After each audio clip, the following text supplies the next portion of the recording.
Hey guys, what is going on? Hayden here. We gotta talk about E3, specifically Nintendo's presence at E3, but I am not alone. I am joined by my good friend, SilverTom93. Go ahead and say hi, man. Hey, how's it going, guys? So, it's super nice to have you on the channel. We were just talking a little bit before this discussion started. Our schedules have finally aligned, being a 4-hour time difference and just having different life situations, so it's nice to finally have you on. Yeah, because I'm in the middle of England and we're like 4 hours ahead, I think, from your time zone. So it was really hard to kind of arrange when we do this. Yeah, it's good to have you on. So Nintendo at thank E3. You. Oh, sorry, go on. Oh, thank you. I was just saying thank you for having me. Oh, no problem, dude. So yeah, Nintendo at E3. So we are recording this Thursday morning, and we were actually going to do this on Tuesday, right after the Spotlight. But I'm kind of glad we waited because there were some pretty cool things that got revealed in the treehouse, but we'll kind of get to that in a bit. But overall, what were your just general thoughts of Nintendo's presence at E3 this year? I think it was very impressive because they were trying to cater to two sides of Nintendo's fan base. Like they were going, they had the sort of casual audience with like Yoshi and Mario, and I guess Kirby as well. But they also went for a little bit more of a hardcore gamer approach because the intro video that they shown was a lot more like sporty and more active. Like they showed off Rocket League at the start. So I looked at that and straight away I thought, like, yeah, this is going to be good. Like Nintendo knows who they're targeting now. So it's And just kind of touching on that little like intro minute and a half or whatever they had, there was just such a aura of confidence coming from that. Like, they really do know how they want to market each and every one of their games, even if it's like a third-party game, like you said, Rocket League, which I think that's awesome that it's coming to the Switch. That was one of my, my biggest wishes for a third-party game to come to the Switch. But yeah, I agree. Nintendo had a really impressive E3, and apparently it's not over yet. Word on the street is apparently later on today, again, we're recording this Thursday morning if you're in North America, apparently later today in the treehouse there might be some new ARMS stuff, some new ARMS content, so I guess we'll see about that. Oh, yeah, I think I heard about that, actually, I saw someone talk about it on Twitter that they're going to announce something. But yeah, like just overall, like Nintendo's presence has been really impressive this year, and even coming off of last year where Zelda was amazing, but all we really got was Zelda with a few other little things sprinkled in there, but we got Mario, Splatoon, we got freaking Metroid, like a double dose of Metroid. Like they really, I mean, I know this is kind of an overused thing to say online, but Nintendo, in my opinion, won E3, so to speak. Yeah, I think they probably won because they listened to their fans. Yeah, like the fans wanted a new Metroid. Nintendo listened and they gave them a Metroid Prime 4 and another 2D Metroid because there's two sides. But they also, I think people might have said that they won because they picked up on the Wii U's weakness, because the Wii U wasn't strongly advertised. It wasn't advertised very well, but it also didn't really have that many third-party games on it. Well, and so speaking of the games, like, and while there aren't so many third parties jumping at Nintendo right now, I feel like this E3 is really what third parties needed to see from Nintendo to really make them jump on board. And right now, for the rest of 2017, there is at least one first-party Nintendo game coming out every month. I think except December, but I feel like that's when Xenoblade is going to be. Yeah, well, December's got like Sonic Forces, true, things like that. But it's not really a Nintendo Switch exclusive because it's on PS4 and Xbox One. But it's not a dog poop Sonic game, so I guess. So I guess let's hop into the games themselves, and I mean, we gotta start with Mario. I mean, Mario Odyssey, holy cow, like that, I said it in my live reaction, that might have been the best video game trailer I've ever seen, period. That was freaking amazing. Like, the fact that Mario can now possess enemies, like, oh! Yeah. Did you think it was better than the Zelda Breath of the Wild reveal? So the reveal or the one in January? Oh, actually, no, I don't know. I think the reveal one's the last E3. So I think it was better than the reveal trailer. I'd say it's right on par with the January trailer because, like, holy cow! Like I didn't think I would ever get this excited about a Mario game, because I like Mario games, but they're never something I've gotten hyped for. The fact that I'm getting hyped for a Mario game now, like, I don't know, this might be better than Zelda, and Zelda, that was one of my favorite, Breath of the Wild is one of my favorite games of all time, period.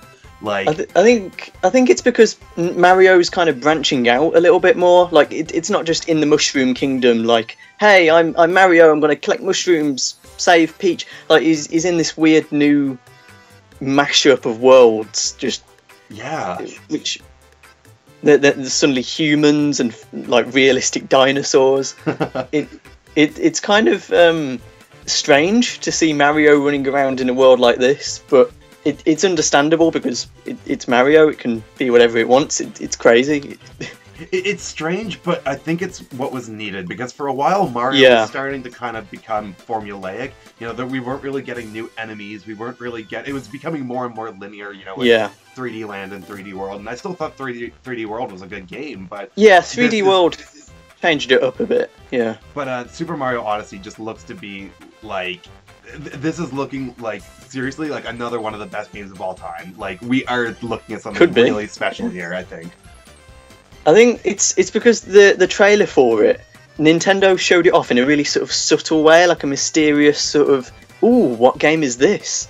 And you see the grass and the mountains and the dinosaur, and you think, oh, it's just Monster Hunter, or like a HD remake of the first Xenoblade. But then you see the dinosaur roar, and you think, what is this? And then you see Mario's hat, and it just sort of clicks, like, oh, this is Mario possessing a dinosaur. I reacted the exact same way. I was like, oh, okay, this is Monster Hunter, and then they'll show Mario. Nope, that was Mario possessing a T-Rex. Oh my god. The amount of reaction videos I've seen where it's like, oh yeah, it's just Monster Hunter, and then they freak out because it's Mario Odyssey.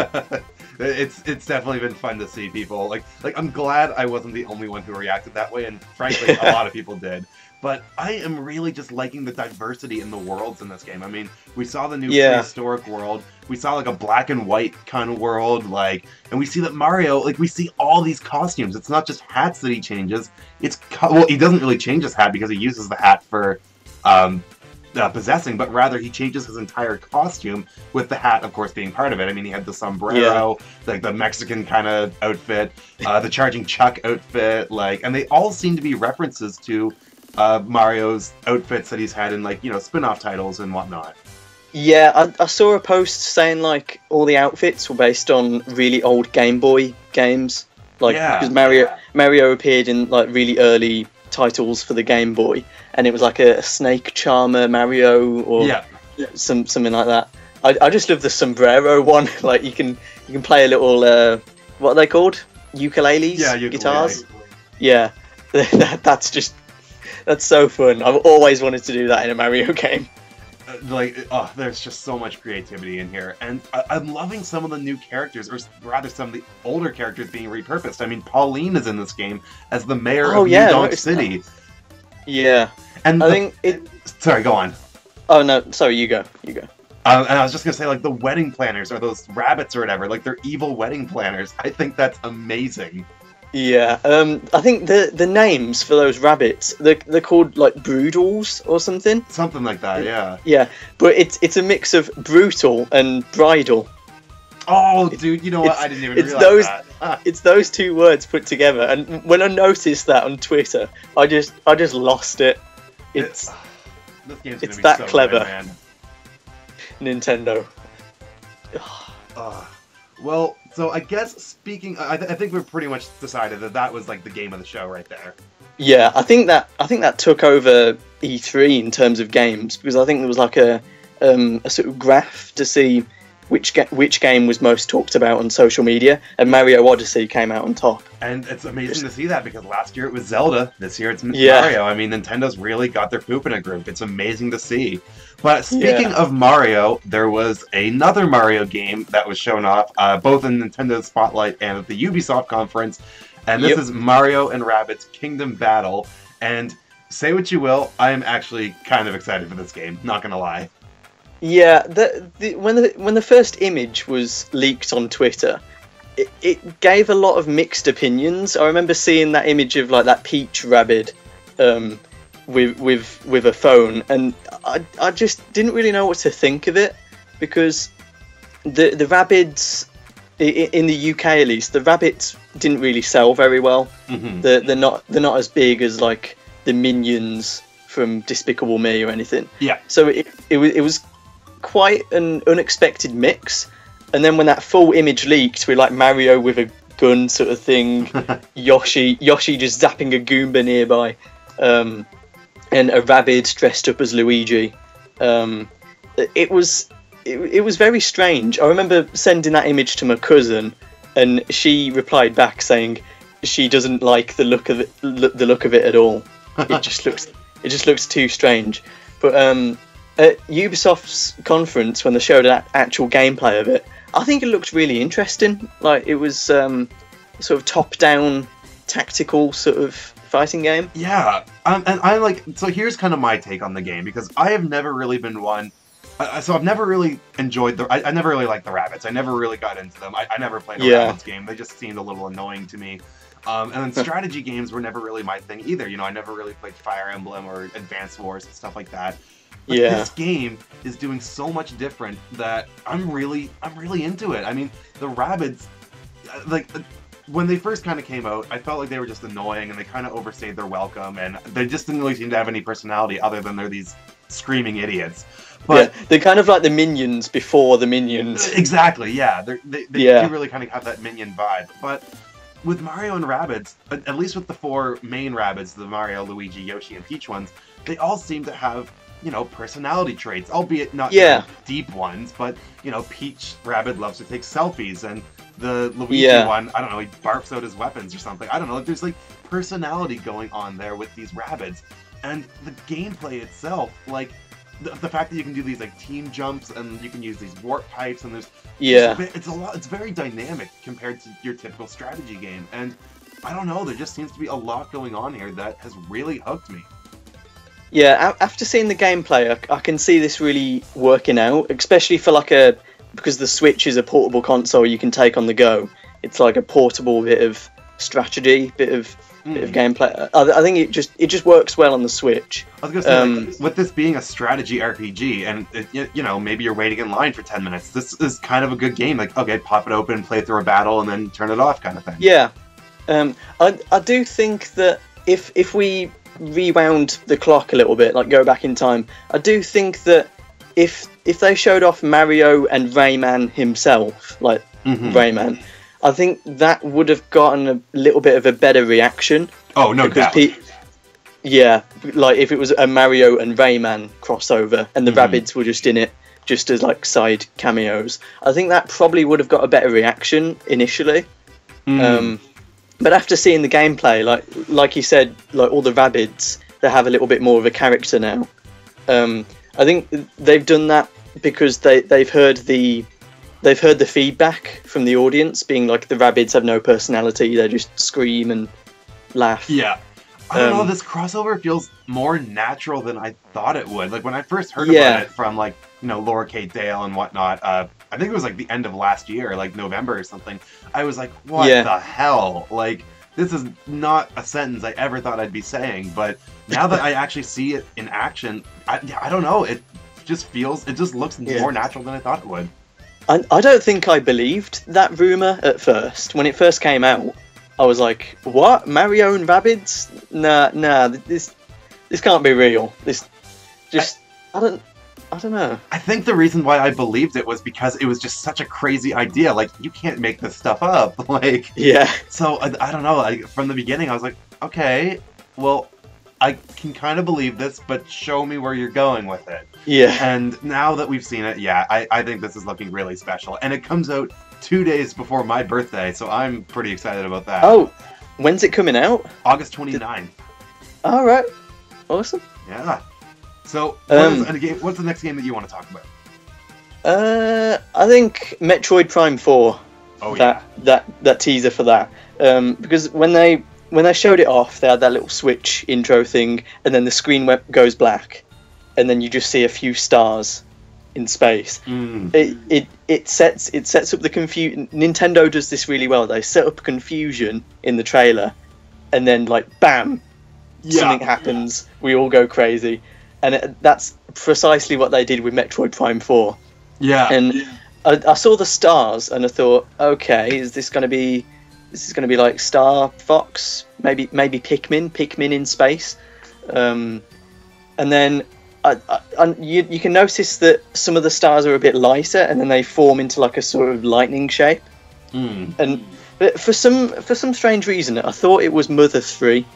I don't know why, but then I saw the shape and thought, oh no, wait, that's the screw attack symbol from Metroid. And then I saw the 4, and then I think I just lost it. Obviously, I had to be quiet because like people next door, but. It was exciting. That really caught me by surprise. The fact that not only did we finally get a new Metroid game announced, but it was Metroid Prime 4. And when I was watching that, I didn't quite catch on to the whole electric S or whatever, like in the background. Yeah. It was when the 4 started to form that I was like, oh my god, like this is happening. This is Metroid. Yeah. And they didn't even need to show off gameplay. The fact that they just announced that it's in development, that's all we need, and frankly, I wouldn't even be surprised if we didn't see it till E3 next year. Yeah, I think it would have been nice to see a bit of gameplay from it, like just to show what the setting is, what it looks like, what you can do in the game. But it is nice to for Nintendo to tell everyone, don't worry, we're working on a Metroid Prime 4, just stay tuned. But it's like. A lot of other people thought that the 4 was for Smash Bros. Like Smash Bros. 4, so they get hyped up about that. But then they see the Metroid Prime and they either get even more excited, or they might get disappointed because they wanted Smash Bros. So, I mean, it's Metroid. Don't be mad that it's not Smash. It's freaking Metroid. Yeah. It's been 10 years since something like 10 years since we've had the last true Metroid game. But the thing that's got me wondering now is Retro Studios has been confirmed to not be making Metroid Prime 4. So what the hell are they working on? I don't know. Retro Studios, they made Metroid Other M, didn't they? No, they did the Metroid Prime series, and they did the Donkey Kong Country Returns. Oh, right. Okay. Who made Other M? I think it was just Nintendo or something. Ah, alright. Oh wait, no, it might have been Team Ninja. Oh, maybe. I don't quite remember. Team Ninja. It's been so long since I played that. But I think if Factor 5, no, is it Factor 5? What's the company that made Metroid Prime? I've completely gone out of my head. Retro, yeah, Retro Studios. I think if they're not working on Metroid Prime 4, I think Nintendo should have chosen a really good studio to work on it now. I was going to say, like, this is a franchise that needs a lot of love and a lot of careful steps. Yeah. So the fact that they're just announcing it and not showing it yet, it shows me that they are really taking their time with this game. And I guess we'll just have to wait and see, but I'm really hoping it's good. But, Retro Studios, are they working on another established Nintendo property? Are they doing something completely new? Because as a development team, they're awesome. They make some really good games. Tropical Freeze is one of the best platformers ever, I think. So I'm really excited to see what they're working on. But Tropical Freeze came out in early 2014. What are they working on? It's been so long. Is it bad that I haven't played Tropical Freeze? Oh, dude. Okay. Dig out your Wii U and play it. Oh my god. I haven't been on my Wii U in 4 months. I mean, I can't blame you, frankly, but it's probably gathered up a bit of dust. I'm looking at my gamepad now, and there is a lot of dust on it. But no, dude, Tropical Freeze, just do yourself a favor and play that game. Oh my god. So good. But yeah, I do think that just the reveal of Metroid Prime 4, it was nice, but they could have shown just a little bit of a visual teaser of the actual engine or in-game. Even if it was just Samus coming out of the gunship or something. Yeah. Just something just to chew on for the next year. But I mean, the announcement alone was pretty cool. But that wasn't the only Metroid game we got. In the treehouse, right after the spotlight, we got the surprise reveal of a remake of Metroid 2 being Samus Returns. And this looks really good, man. Like, this, Yeah. not only does it look like it's maintaining what made Metroid 2 so good, but it's adding in some other elements from other games. I mean, say what you will about Metroid Other M, I thought it was alright. Some of the combat was actually really fun in that game, and they're adding, you know, like, close combat. You know, Samus doesn't only fire weapons or use bombs now, she actually has a means of, like, physically fighting, so I think that's cool. Yeah, I think the weird thing is, do you remember that that fan game called Another Metroid 2 Remake? Oh, do I ever. that fan game, and Nintendo took it down because it's using the Metroid like brand for it, like unofficially. But now they're making Metroid 2 like again for the 3DS, so it's another Metroid 2 remake. Well, I guess it totally makes sense now why Nintendo was just so, like, they didn't have any mercy on that remake because, well, they were doing it themselves. I mean, that makes sense now. Does this mean that because there was a Zelda maker, like, you know, like Mario Maker? Yes. There was a Zelda maker. Does this mean that Nintendo took Zelda Maker down to make a Zelda Maker themselves? Oh man, dude, I didn't think about that. That could be a thing, though. Could be. I would love a 2D Zelda Maker, having, you know, the original Zelda, A Link to the Past, like Minish Cap, even A Link Between Worlds, like, that would be really cool. Or maybe even a Mario Kart Maker, like, make your own Mario tracks. Nintendo kind of touched on that with the remake of Diddy Kong Racing on the DS. That had a track maker. It wasn't very good, but that's something I would love to see more fleshed out in Mario Kart. Yeah, I think if they were to do a track maker, like a 3D Mario Kart track maker, they should do it a little bit like Little Big Planet karting, where you have like a big empty sort of flat plane, and then you pave the track with like a roller sort of thing. Mm-hmm. And whilst you're paving, you can turn left or right and you, like, go up and down, and you pave like a circuit around it. Man, and then you can. Now I want that so bad. Yeah, imagine taking that on the go with your Switch. You can just make a track and then take the track to someone else's house, play it on their TV. Hope you're listening, Nintendo. Hope you're listening. Yeah. But anyway, so this Metroid game, like, this is really cool because not only does it show that Nintendo's been listening, we want a true Metroid game, but it's coming out in, like, September. Like, it got slated for a September release. Like, holy cow, dude, we're getting a new Metroid game in September. Like, a true new Metroid game. None of this Federation nonsense. We are getting a true Metroid game. I am so Metroid excited. Blast Ball. Oh, Metroid Blast Ball. Oh my god. But it's like a 2D Metroid is something that I've wanted for quite a while, because I played the first Metroid, thought it was alright. Super Metroid is amazing. Like, the level design in that is just like really well done. There's a load of YouTube videos explaining like the level design choices and why something's placed there, backtracking. It's a style of games design called Metroidvania. Yes. Where, like, you got corridors, vertical, horizontal. It's one big giant maze, and if you can't come across an obstacle in one room, find a power up somewhere else, and then you think, oh yeah, I can go back to the other room now, and then find secret calls. So it's basically my favourite type of game, like 2D exploration. It's like so good. Metroidvania. Yeah. And I've played Super Metroid and Metroid Fusion on my 3DS, and they are really fun because they've got a lot of replayability and hidden routes.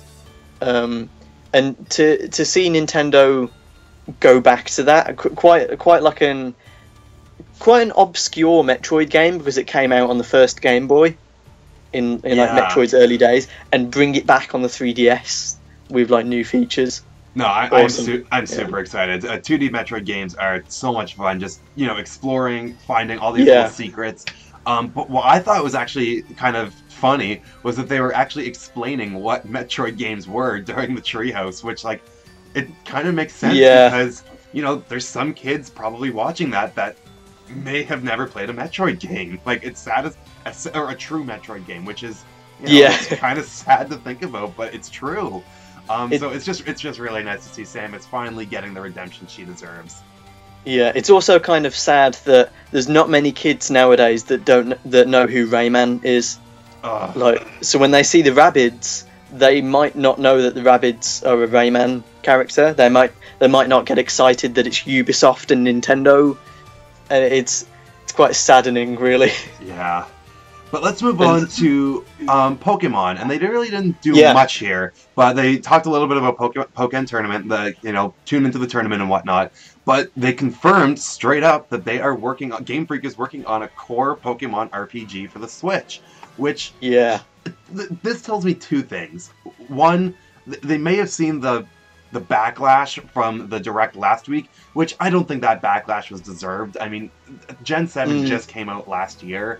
I mean, it would have been nice to have a Switch game, but it makes sense to keep, the next Generation 7 game on the 3DS. Yeah. That totally makes sense. So to me, that tells me that this Switch game is going to be Generation 8, because I don't think that they would have their first core Pokemon game on the Switch be a remake or a sequel. It just doesn't really make sense to start off on the Switch. But this also tells me that with this being Generation 8, if it's coming to the Switch, that tells me that whenever that game comes out, that is when the 3DS is going to start being phased out. Yeah, I do think that the 3DS is kind of what's the word? Sort of fading out of its life cycle, because it's been around since 2011. It's been going longer than the 3DS. I mean the Wii U. The 3DS has been going longer than the Wii U. Mm-hmm.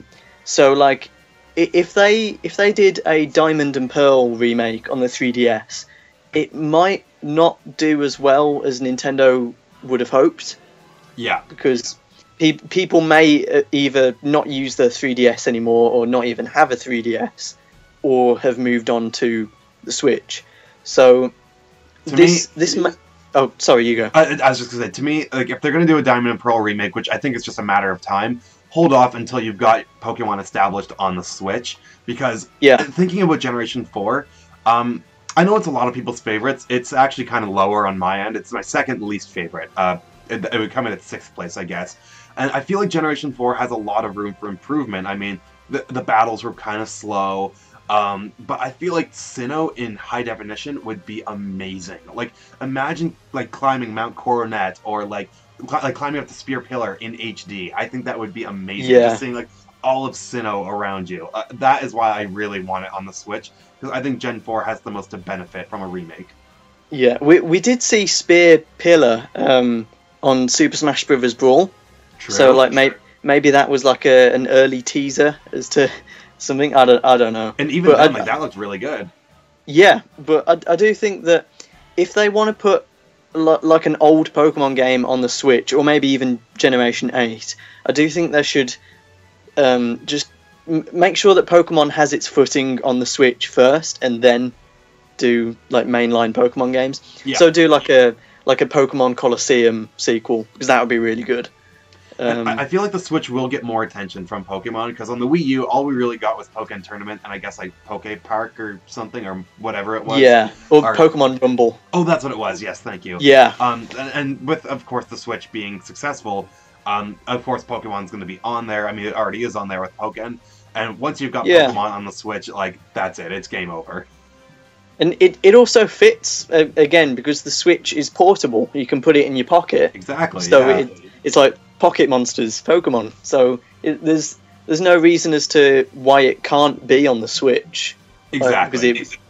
So I do hope that there is going to be some sort of Pokemon Colosseum, which can link up to Sun and Moon, or even Ultra Sun and Ultra Moon, because they kind of... They're being re-released for something. Like that'd be really cool. So let's talk about the Zelda DLC. We'll get to kind of some of the more surprising things later, but the Zelda DLC. I actually, so in my E3 predictions, I didn't think that they were going to talk about it at all. I was like, no, they've got probably a lot of other games that they just want to talk about because it's the first time we're seeing those games. But no, we got the Zelda DLC, at least the first pack and a little bit of a glimpse at the second pack. But what do you think about this overall? I know we got it kind of revealed a few weeks ago, but we've kind of seeing it in action now. So yeah, what do you think? Yeah, I think it's kind of weird that they're showing this at E3 rather than just like a small little Nintendo Direct, because it is just a little bit of add-on content to Zelda Breath of the Wild. But I do like the look of that path tracker thing where like it shows your last where it shows your last 200 hours like on a map, that's going to be really useful and add a lot more replayability to the game. Yeah, it just shows like maybe some of the areas you might not have explored as well. So some of the stuff that you haven't found might be there. Yeah.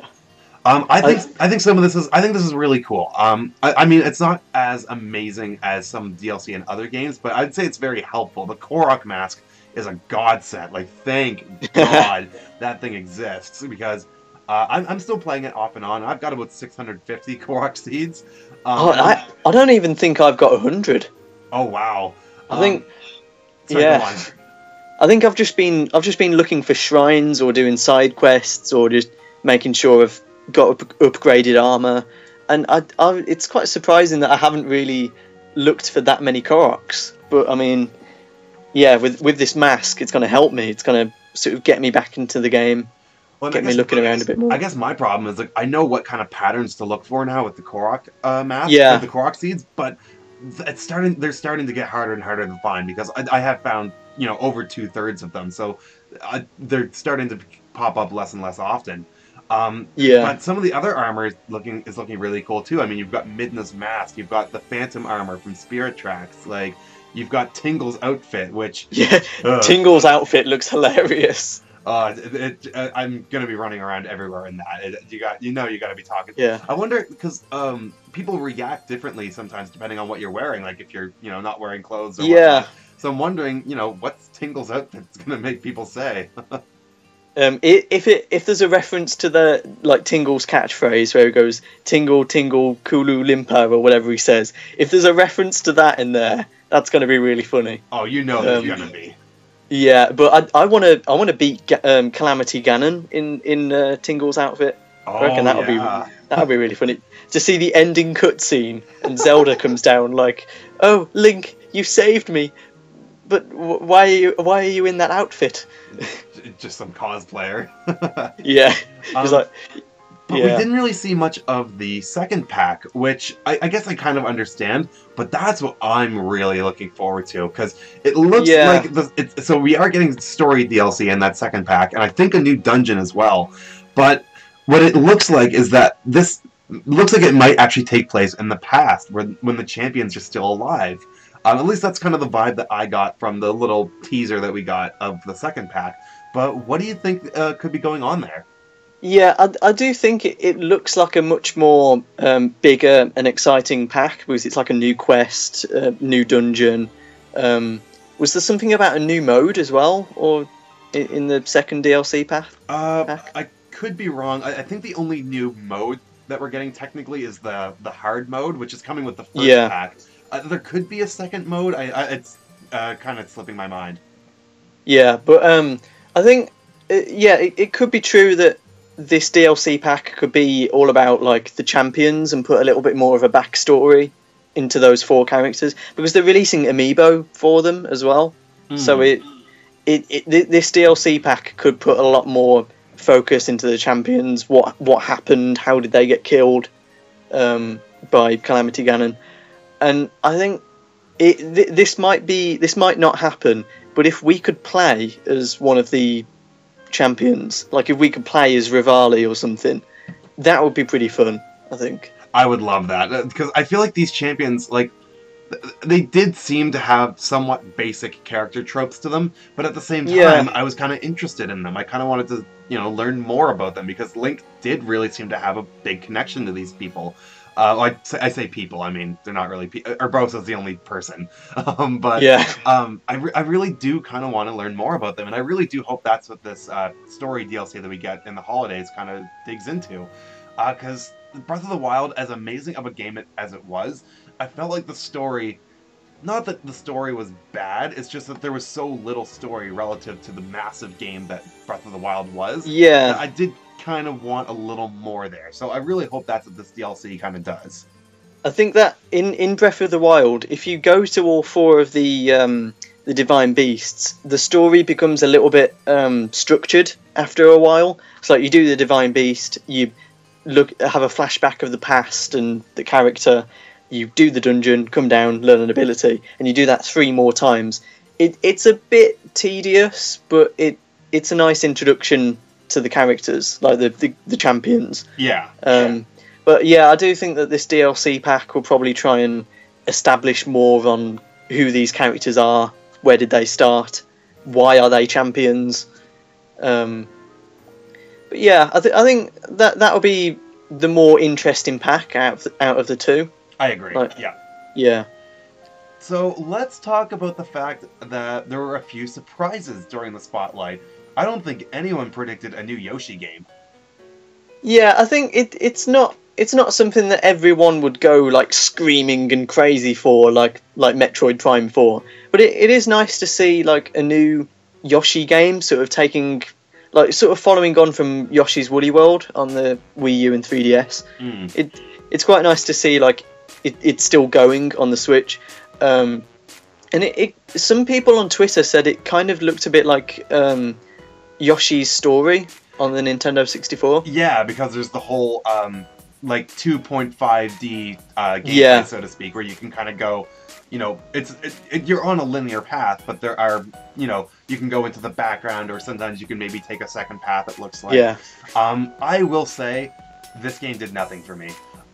Basically, saw, like, so to be fair, I hold Yoshi games to a very high standard, because the original Yoshi's Island is one of my favorite games of all time, period. Like I'm talking, like, it's in my top 10. I absolutely adore the original Yoshi's Island. And I thought Yoshi's Woolly World was really good. It was the best game in the Yoshi series since the original Yoshi's Island, which I know isn't saying much. But I thought it was really good. This, on the other hand, I don't know, like, it looks fine, but it doesn't look like it's doing too many new things. I mean, you can fire your eggs kind of into the floor in the background, and you can kind of flip the world around. But I was about to say that. Those mechanics flipping don't mechanic, really look that interesting to me. We'll have to see more, because it looks like this game is still kind of a ways off. Yeah, I do like that flipping mechanic where it's like two sides to one level.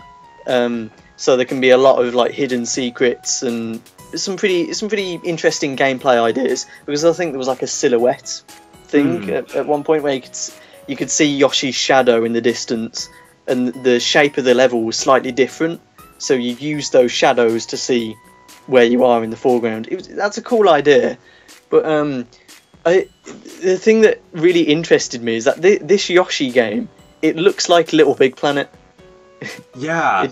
It has the same sort of paper, cardboard cut-out thing like Little Big Planet does. Has the same 2.5D where like you've got multipath playing things but in a 2D perspective. So like, and also it looks a bit physics-based as well. Actually, yeah, like, it does kind of look a little bit that way, yeah. Yeah. So here's my thing with the art style. I think it does look very good. I love the whole like construction paper. Like, it just looks like everything you could make, and everything in this game looks like something you could make for real.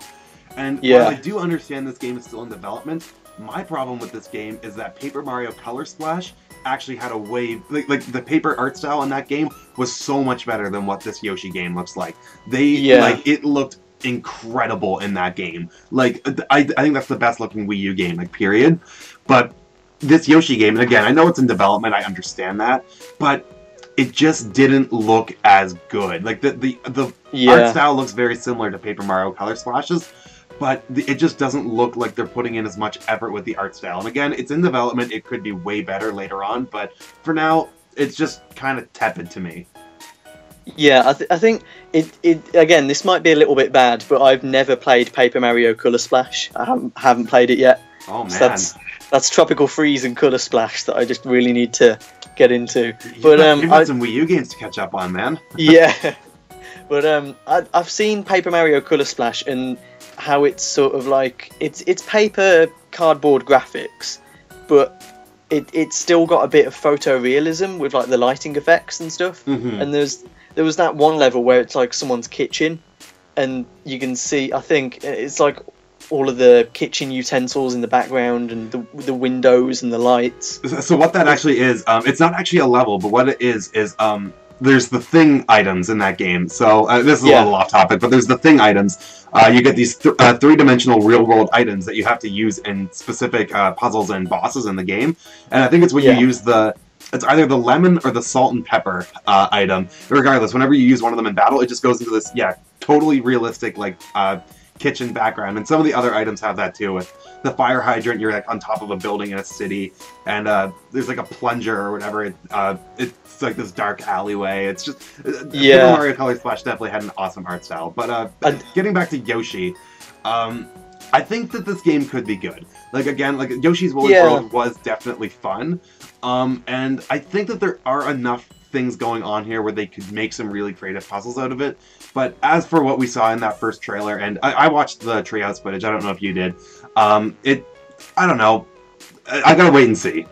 Yeah, I think they could show a little bit more of what the game's all about in like a future Nintendo Direct. Maybe, I think, does the game have a title? It's just Yoshi 2018 right now, that's a working title, yeah. So yeah, in like a future Nintendo Direct, they could show like a little bit more of the game, maybe some more of the gameplay gimmicks, what it's all about, and the title. And I think people would probably get a little bit more excited for it then. Mm-hmm. But yeah, at the moment, that Yoshi game, seeing it just after Metroid Prime 4 and everyone going crazy, it was a little bit a change in pace. A little bit of a change in pace, a much more calm. Just like, here you go, here's Yoshi on the Switch, running around. Yeah. Now, another surprise game that we got, I didn't think that we were going to see a Kirby game on the Switch, because we got we have a few Kirby 3DS games coming out this year. And it is the 25th anniversary of Kirby this year, granted, but I don't know, I didn't think we were going to get a Kirby Switch game, and it looks really fun. Yeah, Nintendo did it again with that trailer. They started it off being like, you need a legendary hero, burning hot, stone cold, but also has an appetite, and then it's just Kirby. So it's a little bit of a humorous sort of spin on the on like what Nintendo showed beforehand. They had Rocket League and FIFA and stuff. Now there's Kirby. But it's like, why does the game not have a title? Like, I guess because it's coming out in 2018, so they don't want to quite reveal it yet. But it's a Kirby game, so like you could basically put anything for the title, so long as it sounds really fun and shows off what the game is. Yeah. I guess what I'm really liking going on here is, so for the record, I haven't played that many Kirby games, but I've played enough to kind of know what's going on. But this is really kind of giving me a Kirby Superstar vibe, because there's not only is there co-op for 2 players, but there's actually 4-player co-op, it looks like. But there's item fusing, or ability fusing from, I think it's from Kirby 64, where you can, I guess you have like a sword power-up, and then you got the fire attached to it. I think the item fusing, the ability fusing, I should say, it's a fun mechanic, and I'm glad it's coming back. Yeah, I haven't actually played any Kirby games apart from the first one. So, okay. Yeah, but I can see how like the series has evolved over time, like sort of what new gameplay styles it's been going for, and it's cool because Kirby games can change each game because of the new abilities that he can use. It's like a fire sword. I don't know what the abilities are, but Kirby's like the perfect. You just touched on something there. Sorry, but Kirby is the perfect franchise for kind of experimenting, because he can literally become anything. Yeah, like you can do anything with Kirby, and you won't get that much audience hatred for it, because it's experimenting. Like there was that one on the DS where you use the stylus to kind of like roll him on a track. Yeah, Rainbow Curse or Canvas Curse. Yeah, I don't know if it was called Rainbow Curse in the UK or that was something. Actually, it's a sequel on the Wii U. Oh right, okay, yeah. But I think I quite like the look of that, and it makes sense because Kirby's a ball and you can roll. Yeah. So like, yeah, you can basically do any gameplay style with Kirby and any power up, like at all, any level design structure, and it will just work because it's Kirby. Yeah. No, it does look good. I mean, again, I've never played that many Kirby games, but I might actually pick this up. It definitely looks like a relaxing 2D platformer, which Kirby seems to be really good at. But another game that was shown off in the spotlight, and this is actually what they led off with, was Xenoblade Chronicles 2, which I know you're kind of a bigger Xenoblade person than I am. So, what did you think about this? Yeah, I think I'm not too sure about the art style of the characters. I think it's a bit too anime styled, and I'm not really into anime myself, so I think I don't know. I'm not sure if the art style impressed me, but I do like how it's sticking to the formula of the first Xenoblade game rather than Xenoblade Chronicles X. Okay, yeah.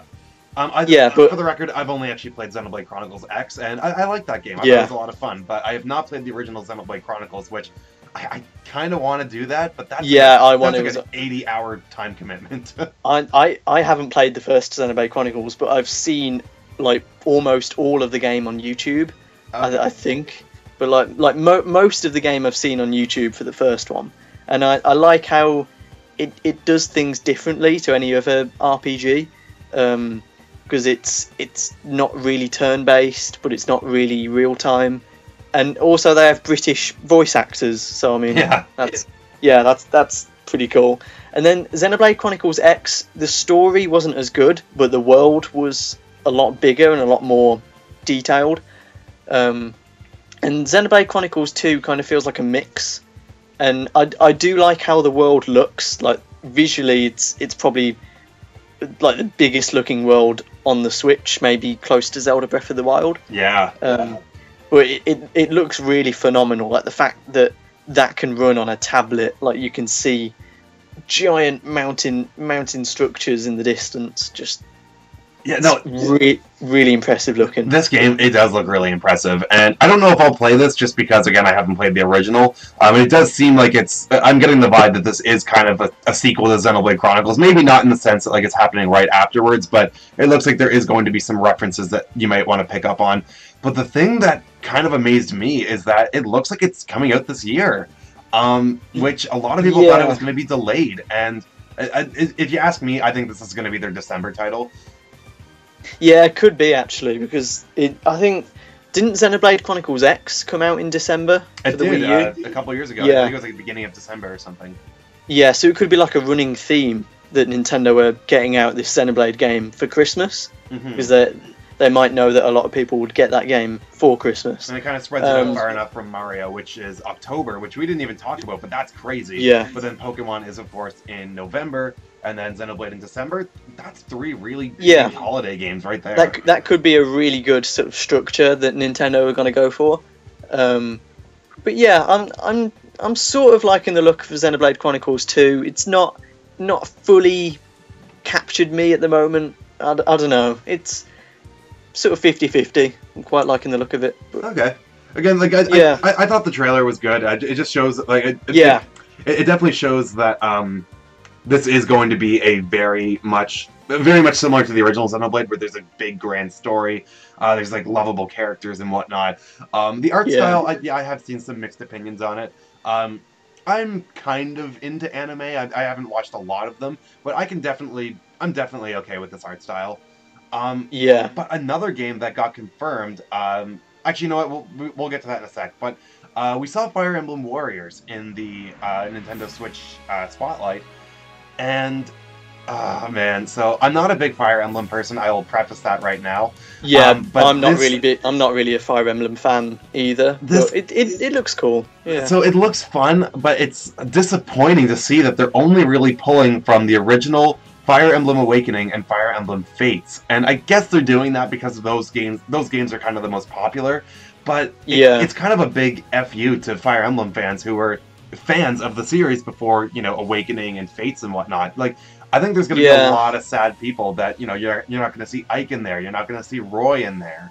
Like... Yeah, it's quite sad that we're not getting at least characters that have appeared in Smash Bros. Exactly. Like Roy and Ike. Yeah, so it's a bit weird that they're just focusing on Fates and Awakening, but I can see why they're doing that, because they're the new ones that have done really well. But I don't know, I don't think they've shown anything in that game which makes it different to Hyrule Warriors. Yeah. Like it's the same basic setup. You've got characters from a well-known series in a big field, loads of enemies, mash buttons, kill them all. Like yeah, it looks very much like Hyrule Warriors through and through, just with a Fire Emblem skin. Yeah, I can see why people might like to play that. Like, it might be a really satisfying game to play, like, just explode a load of enemies in front of you. Yeah. and like there might be a lot of secrets, a lot of replayability. But I think for me, it doesn't look very. I don't think it would be enjoyable over time. I think it might. Yeah, I don't know. Yeah, I think it just looks too similar to Hyrule Warriors, which a lot of people have already got on the Wii U. But yeah, I think because it's Fire Emblem, and Fire Emblem have got a much more hardcore audience, I think people will like it. Yeah, it's not something that's really catching my attention, but I mean, it's great for you Fire Emblem fans that you guys have yet another Fire Emblem game to play this year.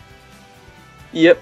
So, one last game that got confirmed, and this leaked a little while ago, but it's the remake of Mario & Luigi Superstar Saga, and it's got a Bowser's Minions extra mode. They revealed this in the Treehouse yesterday, or was it yesterday? Maybe it was 2 days ago. I forget. It's all, I think it was 2 days ago. E3's all blending together for me. But what do you think of this? Well, I saw the first Mario and Luigi Superstar Saga, like the original Game Boy Advance one, on the Wii U eShop, and I've never played any of the Mario and Luigi like RPG games, but I thought, I might pick up the GBA one, but I never actually did, and I don't know why I didn't really, but now that they're showing off like a remake of it on the 3DS, like with more enhanced graphics, maybe fixing up a few gameplay issues, I think it looks really like interesting and inviting to because they know that Mario's going to get a much bigger audience now with Mario Odyssey. Mm-hmm. So it's like we'll also remake like a sort of Mario spin-off game as well. Like again, they're focusing on two sides of the audience, like a sort of casual and a hardcore sort of thing. I'm really happy that this exists. So I played the first 3 Mario and Luigi games. I didn't play Dream Team and I didn't play Paper Jam just because I heard they weren't as good as some of the other previous entries. But Superstar Saga and Bowser's Inside Story are amazing games, and Superstar Saga really didn't have that much wrong to begin with. There were maybe a few little interface things they could change just because it was only on one screen on the Game Boy Advance. I think this can really benefit from being on the DS, or on the 3DS rather. The only thing that I'm not so crazy about is that they're using the Dream Team engine rather than having sprite art like they did in Bowser's Inside Story, but it's a very minor complaint. I think it still looks really good. Yeah. But I am very happy to see this getting remade, because Superstar Saga is one of my favorite Game Boy Advance games, one of my favorite Mario games, period. I think Superstar Saga is amazing. Yeah, I think that they could have gone with the sprite art, like art style a little bit more, just getting the Game Boy Advance. I would have been happy if it was just the Game Boy Advance game, like put in widescreen on the 3DS, and just sort of a little bit more of a higher resolution, better colours. So like I wouldn't have minded if it was still sprite art, but I think it still looks nice in the new engine. Yeah, it's just quite a different sort of spin on a remake of a Game Boy Advance game, but it looks nice. Yeah. And again, this game came out in like 2003, so again, there's kids that own 3DSs that probably never even heard of this game, so it's a good way to kind of get them to play this game now. But there's also an additional side mode to this, being Bowser's Minions, and it looks like what you do is you're Bowser, so to say, and you have your minions, so your Goombas, your Koopas, all that stuff, and it's kind of like you figure out where you want to place them, and then they go and attack the enemies. So it's kind of like a tactical turn-based kind of game. Oh, not turn-based, but it's like a tactical kind of game. And there is still kind of that action-oriented gameplay where you have to press the command button as they attack for more damage. So, I don't know, it looks fine, but what do you think? Yeah, it's quite a, not necessarily turn-based, but more like a wave-based. So you get like a wave of enemies, find out what you do, there you go, you've done, move on to the next wave. And so like I think it looks like an interesting mode that you can probably play through multiple times and get some really cool stuff from it. But this sort of links into what we said a few minutes ago, but you know how like young kids might not know like the Rabbids or Rayman? I think that they see Bowser's Minions and they think, oh, Minions, that means it's going to have minions from Despicable Me. Like, yeah, I'm just worried that kids of today might be like that, and they might. Yeah, there will be some kids that do think that. It's unfortunate, but Oh, yeah. God. But I think it looks interesting because it's like you're in control of like the enemies pretty much. You're in control of Bowser's minions, placing where they will go, and who they'll come across. It is nice to have some more content because Superstar Saga it's actually a fairly short game. It only takes me about 15 hours to beat it now. But that's not to say it's a bad game. I mean, like I don't think any area in the game or any mechanic overstays its welcome. So that's really nice. So again, you're getting some more content there. But yeah, I think this is definitely a good move for them to do. I think this could be very profitable without having to do that much effort. So yeah, I'm excited to play it. It's like they're adding DLC to a decade-old game. Like I guess so, yeah. Yeah, like they're adding a new mode to a Game Boy Advance game. It's quite interesting. Yeah. So yeah, I think we kind of touched on everything there. So do you have any just final thoughts about Nintendo's presence at E3? Well, this isn't necessarily Nintendo, but it will be on Nintendo. Sonic Mania and Sonic Forces. True. Sonic Mania is looking incredible, and there was some slightly new footage shown the other day of like a new zone that was revealed, Chemical Plant Zone, and it looks wonderful. And there was also Sonic Forces as well. That looks very interesting. It's kind of like the trailer that they showed at E3 for that took a lot more of a cinematic approach. They had like a load of new villains from old Sonic games. They had Zavok from Sonic Lost World on the Wii U and 3DS, which is kind of an interesting choice of a villain to include in there. But they had like Metal Sonic, Shadow, Chaos, and then this new guy who just pops in and chucks a load of orbs at the screen. So, for the record, I am actually not the biggest Sonic person. I've played a few games. Yeah. I played like the original Sonics. I played Sonic Rush, and you're going to be disappointed in me, but I actually 100%ed Sonic and the Secret Rings. I can't, like, I was like 12 years old. I was just stupid back then. But it's a difficult game to 100%. I can't believe I did that. But Sonic Forces, it definitely does look good. Again, Sega is really taking their time with this game. It's looking like it is actually going to be a pretty good game. Sonic Mania, that actually looks really fun. I'm really liking what I'm seeing, and I think I'm actually going to pick it up. Yeah, Sega are doing what Nintendo are trying. It's like Sega does what Nintendo do in this case. Because like Nintendo are appealing to two sides of their fan base. They've got hardcore fans and casual fans. And Sega are saying, we've got classic fans and we've got modern fans. So we're going to the classic audience with Sonic Mania, getting it nice and colourful and sort of retro 90s vibe. And then with Sonic Forces, we're going to go all cinematic, Michael Bay, explosions, like that sort of thing. Because that reveal trailer, well, not reveal trailer, that new trailer for Sonic Forces, when they're showing that new villain, and the screen goes black, and there's like a metallic 8 that spins into like an infinity symbol. That looked so out of place for a Sonic game. It looked like proper high budget CGI. It looked really high, like professional. Yeah. Like the sort of stained rusty metal sort of spinning like with fiery sparks in the background. Just this is. If I went back in time to when I was like 7 years old, when I was into a more hardcore Sonic style, like that would have really excited me. Like, because honestly, I'm more into the dark sort of epic Sonic rather than the 90s cartoony Sonic. Okay. But but I just think that they're doing this style of modern Sonic a lot more properly now, rather than Sonic 06. Yes. No, this game is definitely getting a lot of love and a lot of care, and the marketing it's really good. Like the trailers have kind of they've given you enough to like, oh man, this is looking good, but I want to know more. Like every trailer kind of leaves you with like, oh, I didn't expect that, but now I want to know what's going on. Like with the villains, like, oh, well, there's some of these unexpected villains. What are they doing here? So when I saw Chaos. When I saw Chaos from Sonic Adventure, I just that was crazy. Just because I didn't see it in the thumbnail, I just saw I saw Shadow and Metal Sonic, and in the thumbnail, but I didn't notice Chaos on the left.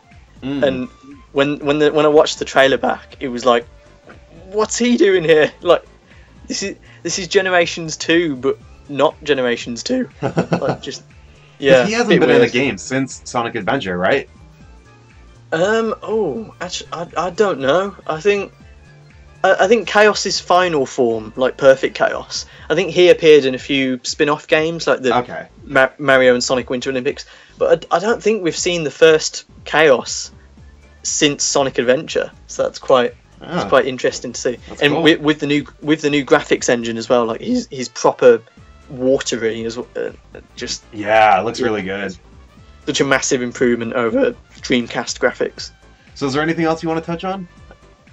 I think that's it, really. Yeah. Awesome. So again, I just think Nintendo had a really bang up year. They again, not everything was quite a home run that they showed, but this was a really good E3, and it really solidified that Nintendo is back, and they are back to for good. Like they've really got a lot coming down the pipeline. Yeah, I do think that they could have improved on their E3 announcements if they just said that they're working on Smash Bros.